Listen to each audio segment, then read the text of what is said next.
बहुत समय पहले की बात है। भारत में अंगुलीमाल नामक एक डाकू रहता था। उसका अस्तित्व समाज के लिए विपरीत और खतरनाक था। वह लोगों की अंगुलियों को काटकर एक माला बनाता था, जिसे उसने अपनी शक्ति का प्रतीक बनाया था। एक दिन गौतम बुद्ध अंगुलीमाल के पास आए। वह डाकू उसे देखकर उसे मारने का निश्चय कर लिया। अंगुलीमाल ने एक विपरीत परिधान पहना हुआ था और अपने हथियारों को तैयार कर रखा था। जब गौतम बुद्ध अंगुलीमाल के पास पहुंचे तो उसने डाकू से कहा, अंगुलीमाल, मैं तुमसे कुछ पूछना चाहता हूं। अंगुलीमाल, जो सामर्थ्य का गर्व करता था, गौर से देखता है और पूछता है, तूने मेरे पास क्यों आया है? क्या तू अपनी मौत चाहता है? गौतम बुद्ध शांतिपूर्वक बोलते हैं, अंगुलीमाल, मैं तुमसे केवल एक सवाल पूछना चाहता हूं। तुम्हारे पास कुछ हथियार हैं और मैं खाली हाथ हूं। कौन ज्यादा सामर्थी है, तू या मैं? अंगुलीमाल चकित रह गया। उसने सोचा कि यह आदमी पागल है। वह सामर्थ्य का प्रतीक अपने हाथों में रखने वाले हैं, तो फिर उसे खाली हाथ कैसे चुनौती दे सकता है? गौतम बुद्ध ने देखा कि अंगुलीमाल का मन उलझा हुआ है। वह बोले, अंगुलीमाल, तू सामर्थ्य का गर्व करता है, लेकिन मैं आत्मा के शांतिपूर्ण बल का ध्यान रखता हूं। यदि तू अपने अंदर के अशांत मन को शांत करता है तो तू मुझसे भी अधिक सामर्थ्यक हो जाएगा। गौतम बुद्ध के शब्दों से प्रभावित हुआ अंगुलीमाल अपनी आंतरिक तबीयत को समझने और अपने हिंसक रास्ते पर सोचने लगा। उसने बुद्ध के चरणों में गिरकर आग्रह किया, आचार्य, मुझे मार डालो और मेरे पापों के लिए क्षमा करो। गौतम बुद्ध ने प्यार और सहानुभूति से अंगुलीमाल का हाथ पकड़ा और उसे धर्म के मार्ग पर चलने के लिए प्रेरित किया। अंगुलीमाल डाकू बनने के स्थान पर एक समझदार, शांतिपूर्ण और संयमित व्यक्ति बन गया। वह अपने पूर्व क्रियाओं के लिए पश्चाताप करता था और धर्म का पालन करके सभी प्राणियों के प्रति सहानुभूति और सेवा करता था। इस प्रकार गौतम बुद्ध ने अंगुलीमाल डाकू को एक नया दिशा निर्देश दिया और उसे धर्म के मार्ग पर लाने में सहायता की।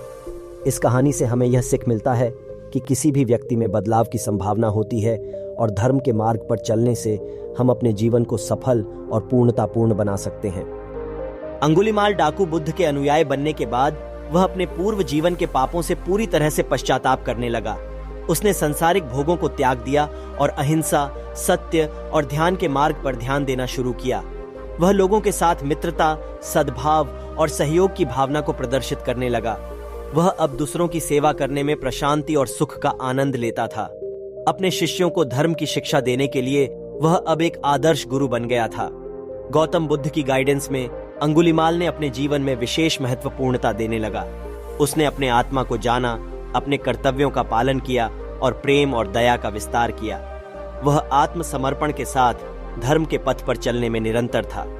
अंगुलीमाल की इस परिवर्तनशील कहानी से हमें यह शिक्षा मिलती है कि कोई भी व्यक्ति, चाहे वह कितना भी पापी या भ्रष्ट क्यों न हो, अपने आप को सुधारकर एक पवित्र और सद्गुणी व्यक्ति बन सकता है। धर्म के मार्ग पर चलने और सच्चे आदर्शों का पालन करके हम सबको सुधारने और सफलता की प्राप्ति करने का दर्शन प्राप्त कर सकते हैं। अंगुलीमाल की परिवर्तनशील कहानी सुनकर लोगों के मन में गहरी प्रभावित हुई।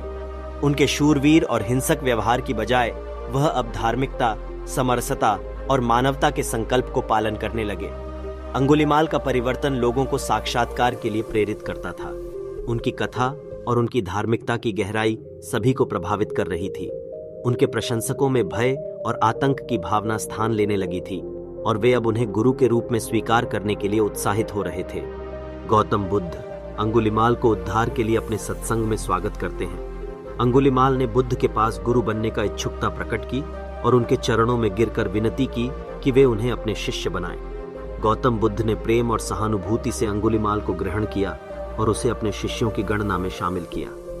अंगुलीमाल के माध्यम से लोगों को यह दिखाया गया कि जब एक व्यक्ति अपने पापों से पश्चाताप करके धर्म का मार्ग चुनता है तो वह एक सच्चे साधक और संघर्षी हो जाता है। अंगुलीमाल का परिवर्तन दिखाता है कि धर्म की शक्ति हमें सभी को परिवर्तित करने और उन्नति करने की क्षमता प्रदान करती है। वह उदाहरण स्थापित करता है कि हमारी पशुता और हिंसा को छोड़कर हम सब एक प्रेमपूर्ण और शांतिपूर्ण समाज का निर्माण कर सकते हैं। इस तरह से गौतम बुद्ध और अंगुलीमाल की कहानी हमें यह सिखाती है कि प्रभुत्व और धार्मिकता किसी भी पापी को पवित्र बना सकते हैं और हम सभी को समर्पित और प्रेमपूर्ण जीवन जीने की प्रेरणा देती है। अंगुलीमाल के साथ गौतम बुद्ध की संयम, प्रेम और संघर्ष की कथा हमें सिखाती है कि आत्म परिवर्तन संभव है और किसी भी व्यक्ति को उनके गलत कार्यों से बाहर ला सकता है। यह हमें यह भी दिखाती है कि हर व्यक्ति में सच्ची बदलाव और परिवर्तन की क्षमता मौजूद होती है।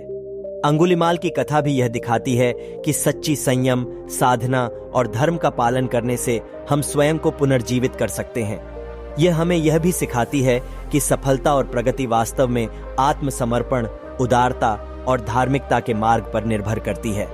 गौतम बुद्ध की गाथा और अंगुलीमाल की परिवर्तनशील कहानी हमें यह भी याद दिलाती है कि हर व्यक्ति का अहिंसा, प्रेम और सहानुभूति में विश्वास रखना चाहिए। इससे हम सभी को एक शांतिपूर्ण, समरस और समृद्ध समाज की ओर प्रेरित किया जा सकता है। गौतम बुद्ध और अंगुलीमाल की कहानी सबको यह बताती है कि हमारे अंतरंग बदलाव और आत्म परिवर्तन के माध्यम से हम सच्ची सफलता, सुख और आनंद प्राप्त कर सकते हैं। हमें अपने अवगुणों को छोड़कर धार्मिकता और मानवता की ओर बढ़ना चाहिए। यह हमें एक समृद्ध और स्थायी जीवन जीने की प्रेरणा देती है। गौतम बुद्ध और अंगुलीमाल की कहानी से हमें समझ मिलता है कि सफलता और आनंद का रहस्य आत्म सम्यक्त्व में निहित है।